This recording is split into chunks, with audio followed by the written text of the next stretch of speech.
Hello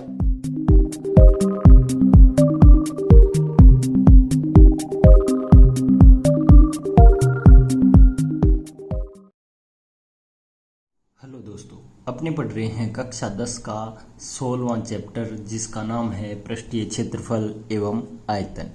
दोस्तों, इस अध्याय में अपने पढ़ेंगे 3D या त्रिविमीय आकृतियाँ। ठीक है दोस्तों, अब देखिए कौन कौन सी आकृतियों के बारे में इस अध्याय में अपने चर्चा करेंगे। वो है घन, घनाभ, बेलन, शंकु और गोला। ठीक है दोस्तों, इतनी आकृतियों के बारे में अपने पढ़ेंगे। इनके बारे में इनका पृष्ठीय क्षेत्रफल पे चर्चा करेंगे, इनकी आकृति पे चर्चा करेंगे, इनके आयतन पे चर्चा करेंगे और उस पर आधारित अपने ज़्यादा से ज़्यादा क्वेश्चन सॉल्व करेंगे। ठीक है दोस्तों, तो सबसे पहले मैं घन की चर्चा करता हूँ। तो देखिए, घन होता है, ऐसी आकृति होती है। यहाँ लंबाइयाँ कोई छोटी बड़ी हो सकती है अपने रजिस्टर पे। तो देखिए, समझिए क्या होता है घन। घन क्या है? तीन भुजाओं से मिलकर बना होता है। तीन भुजाओं के नाम होते हैं, जैसे इसका नाम लंबाई, ठीक है, इसका चौड़ाई और इसका ऊंचाई। ठीक है, ये तीन राशियां होती हैं, इनसे मिलकर बना होता है। अब देखिए भुजाएं कितनी हैं इसकी, ये आप टोटल करोगे तो 12 भुजाएं होती हैं। ऐसे 8 शीर्ष होते हैं इसके। ठीक है, तो ये है बेसिक चीज़ जो अपने 8th क्लास में पढ़ चुके हैं। तो देखिए, घन की खास बात ये है कि लंबाई, चौड़ाई और ऊंचाई ये तीनों क्या होती हैं? बराबर होती है। क्या होती है? ऊंचाई बराबर लंबाई बराबर चौड़ाई। ठीक है, ये सारी राशियां बराबर होती है। अपने इसको ऐसे भी लिख देते हैं, L length, width and height. ठीक है, तो ये तीनों क्या होती है? बराबर होती है। अब देखिए कि इसके खास बात ये है कि ये क्या है? आयताकार फलकों से मिलकर बना होता है। 6 फलकों से मिलकर घन बनता है। सारे क्या होते हैं? वर्गाकार, सॉरी आयताकार नहीं, वर्गाकार आकृति में होते हैं। वर्गाकार आकृति के होते हैं, आयताकार आकृति के नहीं होते। अब देखिए, इसके पृष्ठीय क्षेत्रफल पे चर्चा करते हैं अपने। तो पृष्ठीय क्षेत्रफल क्या होता है? छह जो फलक है उनका टोटल क्षेत्रफल, यानी पहले वर्ग का क्षेत्रफल मैं आपको बता देता हूं कितना होता है। भुजा का वर्ग होता है। ठीक है, तो भुजा यहाँ क्या है? एल मान लिया, बी और एच तीनों बराबर है, कोई भी आप ले सकते हो। एल मान के चल रहा हूं, तो एक जो फलक है उसका क्षेत्रफल कितना हो गया? L square. तो ऐसे ही 6 है, ठीक है, 6 फलक है तो उनका कहेंगे पृष्ठीय क्षेत्रफल। टोटल को क्या लिखूंगा? पृष्ठीय क्षेत्रफल। तो पृष्ठीय क्षेत्रफल कितना हो गया? 6 फलक है, एक फलक का क्षेत्रफल है एल स्क्वायर, तो कितना आ गया? 6L square. ऐसे ही अपने इसका आयतन यानी घन का आयतन, तो घन का आयतन कितना होगा दोस्तों? देखिए, लंबाई गुणा चौड़ाई गुणा ऊंचाई से क्या आता है? आयतन आता है। ठीक है, तो यहाँ सारी राशियां बराबर है, यानी L गुणा L गुणा L। तो मैं कह सकता हूँ इसका आयतन कितना हो गया? L cube. इसको तो घन इकाई में और क्षेत्रफल को वर्ग इकाई में लिखते हैं। ये बात मैं पहले भी आपको बता चुका हूँ। अब देखिए, अपने देखते हैं घनाभ के बारे में। घनाभ, तो क्या होता है घनाभ? देखिए, घनाभ इस आकृति का होता है। ये घन भी एक क्या है दोस्तों? घनाभ है। ठीक है, ये देखिए घनाभ ऐसे होता है। इसकी लंबाई, चौड़ाई और ऊंचाई बराबर होना कोई आवश्यक नहीं है। जैसे ये होगी L, ये B और ये H। तो ये तीनों जरूरी नहीं कि तीनों ही अलग अलग हो, जरूरी नहीं कि तीनों बराबर तो होती नहीं। तीनों बराबर होती है तो एक विशेष कंडीशन में घन बन जाता है और घन को घनाभ भी कह सकते हैं। ठीक है, तो ये आवश्यक नहीं कि 2 बराबर, तो 2 बराबर भी हो सकती है, ऐसी कोई नहीं है बात। अब देखिए, तो ये कितने फलकों से बनकर बना है? 6 फलक है इसके। ठीक है, 4 हो गई दीवारें और एक छत हो गई, एक फर्श हो गया। ठीक है दोस्तों, अब देखिए इसका क्षेत्रफल यानी संपूर्ण पृष्ठीय क्षेत्रफल का फॉर्मूला होता है पृष्ठीय यानी संपूर्ण पृष्ठीय क्षेत्रफल। तो बिल्कुल आसान फॉर्मूला है, आप ये याद रखेंगे कि 2 गुणा, वैसे तो लिखते हैं लंबाई गुणा चौड़ाई, अब मैं हिंदी में लिख देता हूँ चौड़ाई, फिर लगाओगे प्लस, फिर चौड़ाई गुणा ऊंचाई, फिर दोबारा करोगे प्लस, फिर ऊंचाई गुणा लंबाई। ठीक है दोस्तों, ये फॉर्मूला किसका है? संपूर्ण पृष्ठीय क्षेत्रफल का है। अब देखिए इसमें अगर L बराबर B बराबर H रख दूंगा तो ये आ जाएगा मेरे पास फॉर्मूला। ठीक है दोस्तों, क्योंकि ये एक कंडीशन है घनाभ की, जिससे क्या बनता है? घनाभ घन बन जाता है। ठीक है दोस्तों, इसके अलावा इसका फॉर्मूला है आयतन का। जैसे आयतन, तो आयतन का फॉर्मूला होता है लंबाई गुणा चौड़ाई गुणा ऊंचाई। ठीक है, और एक खास बात इसकी कि इसके फलक वर्गाकार होने आवश्यक नहीं है, हो सकते हैं वर्गाकार, नहीं तो फलक क्या होते हैं? फलक आयताकार होते हैं, आयताकार।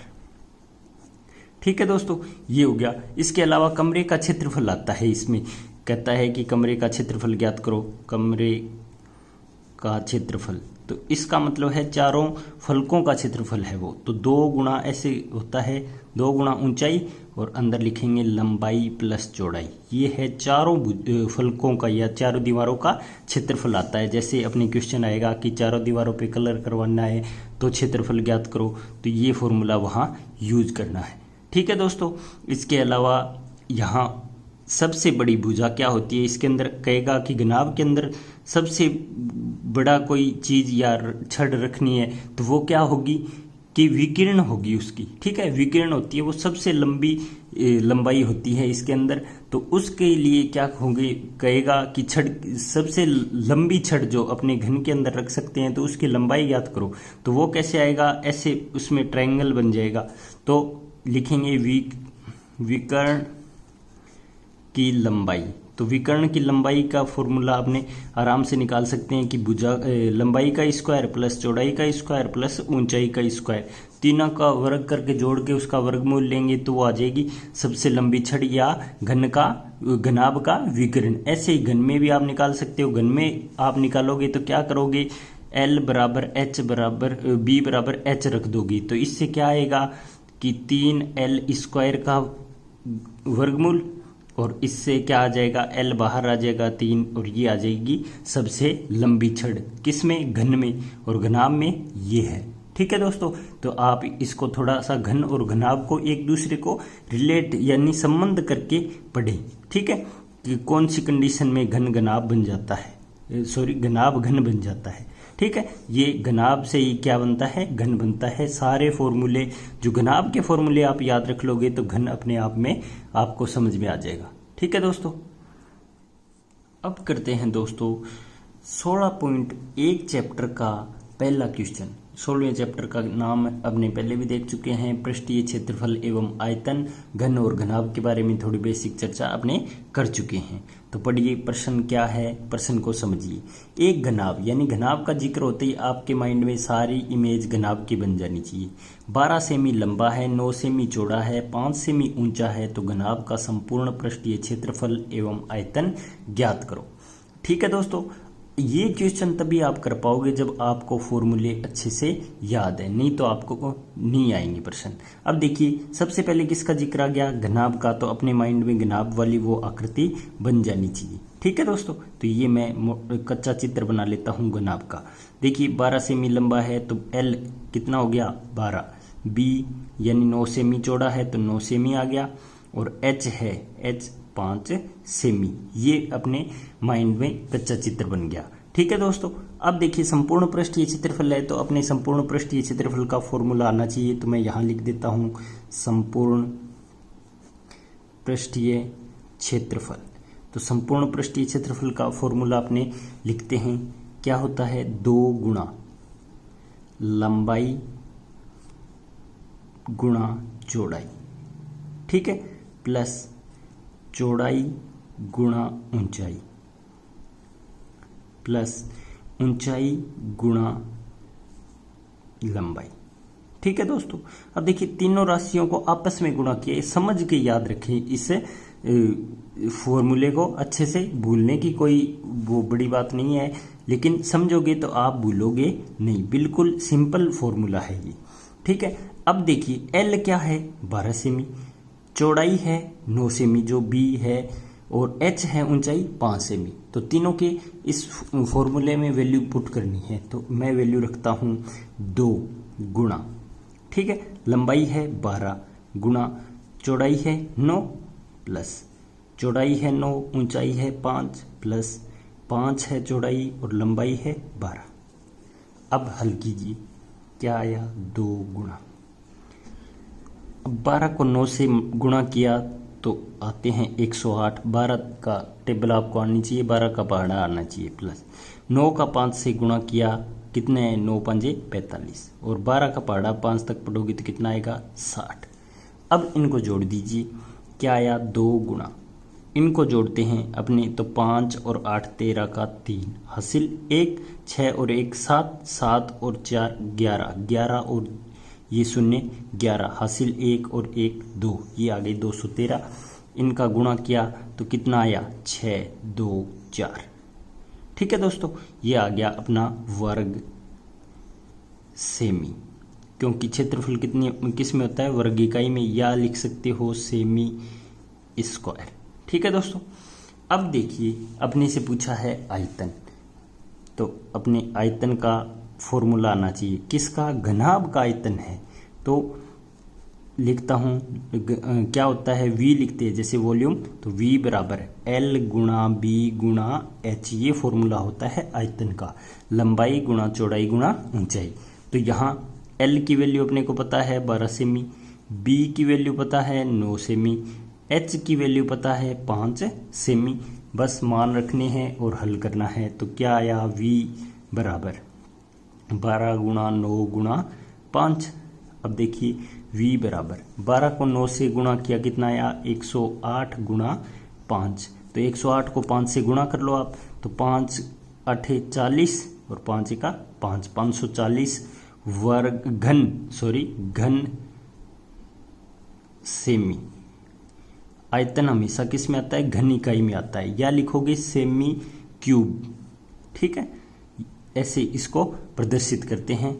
तो ये आ गया आयतन अपना 540 घन सेमी, और क्षेत्रफल कितना आ गया अपना 426 वर्ग सेमी, ठीक है दोस्तों। अब देखो मैंने क्या काम किया है, फॉर्मूला अप्लाई किया है, तो ये काम आप भी कर सकते हो, लेकिन फॉर्मूले आपको याद होने चाहिए। स्ट्रक्चर जैसे नाम देखते ही अपने माइंड में एक कच्चा चित्र बन जाना चाहिए कि हाँ घनाभ का जिक्र किया है तो पृष्ठीय क्षेत्रफल इतना होता है, कमरे का क्षेत्रफल इतना होता है, आयतन इतना होता है, छड़ की लंबाई जो सबसे लंबी छड़ होती है उसकी लंबाई इतनी होती है। ये सारा आपको आएगा, तभी प्रश्न आप हल कर पाओगे। अगर कोई भी क्वेश्चन नहीं आए तो आप मेरे से कमेंट बॉक्स में पूछ सकते हो। एग्जाम के दिन ज़्यादा नहीं है तो दोस्तों आप ज़्यादा से ज़्यादा समय गणित विषय को निकाल के दें ताकि आप अच्छा स्कोर कर पाओ। थैंक यू दोस्तों।